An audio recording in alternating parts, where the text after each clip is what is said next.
In the heart of Athens, the agora, the great marketplace, was a storm of noise and color. Merchants shouted prices for olives and wine, politicians debated on marble steps, and the air was thick with the smell of dust and democracy. And then there was Socrates. He was not a handsome man. With his snub nose, bulging eyes, and a tendency to walk barefoot, he looked more like a beggar than a philosopher. But where the popular teachers, the sophists, charged fortunes to teach young men how to win arguments, Socrates offered his service for free. He didn't claim to teach at all. He claimed to be a midwife. One hot afternoon, a group of young, ambitious men were gathered around a bench. At their center was Theaetetus, a brilliant young mathematician, his face bright with confidence. He had just come from a lecture by a famous sophist and felt he had conquered the world of ideas. "It's settled then," Theaetetus announced to his friends, who nodded in admiration. "I have finally understood it. I know what knowledge truly is." A quiet voice interrupted the applause. "A magnificent claim, Theaetetus. You must be very wise." Socrates had approached, his feet covered in dust. His gentle, questioning smile made Theaetetus feel both proud and slightly uneasy. "Socrates," the boy said. "Yes, I believe I am. Knowledge," he declared, "is simply perception. What we see, hear, and feel, that is knowledge. What else could it be?" Socrates rubbed his chin, feigning deep thought. "A brilliant definition. Truly. So, if I look at a distant object in the desert, and I perceive it to be a pool of water, do I have knowledge?" "Well, no," Theaetetus stammered. "That's a mirage. Your perception is false." "Ah." Socrates' eyes lit up. "So perception can be false? Then let us take another example. If a man is sick with a fever, his wine tastes bitter. But to me, who is healthy, it tastes sweet. Our perceptions are different.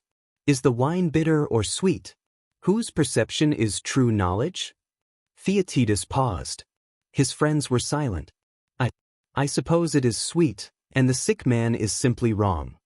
"But he perceives it as bitter," Socrates pressed gently.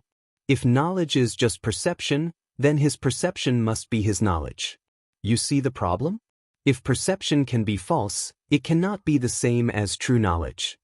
The young man's confidence was shaken, but he was not beaten. He regrouped. "Okay, Socrates, you are clever. It's not just perception. I have a better definition. Knowledge is correct opinion." "Wonderful!" Socrates beamed, as if this were the best news he'd heard all day. "Let us examine this new child. Correct opinion. So, imagine a courtroom." He pointed to the nearby court building. "A jury listens to two lawyers. One is a brilliant, persuasive liar. The other is a poor speaker, but he tells the truth. The jury is completely convinced by the liar, but by sheer luck, they vote for the correct verdict, that the man is innocent. Do they have knowledge that he is innocent?" Theaetetus saw the trap. They have a correct opinion, yes. But do they know?" Socrates asked, his voice dropping to a whisper. "Or were they simply persuaded by a lie and happened to be right by chance? If they had been persuaded by the other lawyer, they would have had an incorrect opinion. They don't know the truth, they just guessed." Theaetetus sat down heavily on the bench. His face, once so bright, was now a mask of confusion and frustration. His friends looked away, embarrassed. "Socrates, what have you done to me?" the young man cried out. "I came here full of ideas, and now my mind is completely blank. You are like the torpedo fish, you numb everyone you touch. I know nothing." The small crowd that had gathered expected Socrates to laugh, to claim victory. Instead, he sat down next to Theaetetus and put a reassuring hand on his shoulder. His expression was not one of victory, but of profound kindness. "Ah, Theaetetus," he said softly, "you are not empty. You are in pain. That is the pain of childbirth." "Childbirth?" the boy asked, bewildered. "Yes. You have heard, have you not, that my mother, Phaenarete, was a midwife? She was a brave and wise woman. Her art was not to create the child.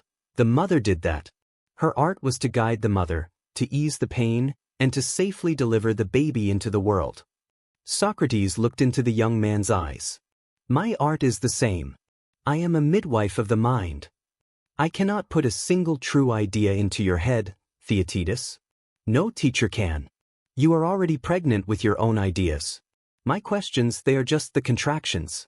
They are uncomfortable, yes? They sting. But they are necessary to help you give birth to your own thoughts. Socrates smiled. But my job is harder than my mother's. Once the idea is born, we must examine it. We must see if it is a true, healthy child, or a wind egg, a false notion born without life.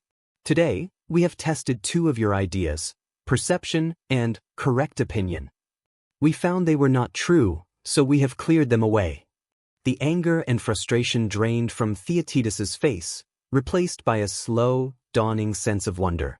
So, I really do know nothing, he whispered. No, Socrates said, standing up and brushing the dust from his robes. You have achieved something magnificent. You have learned that what you thought was knowledge was not. You are not empty.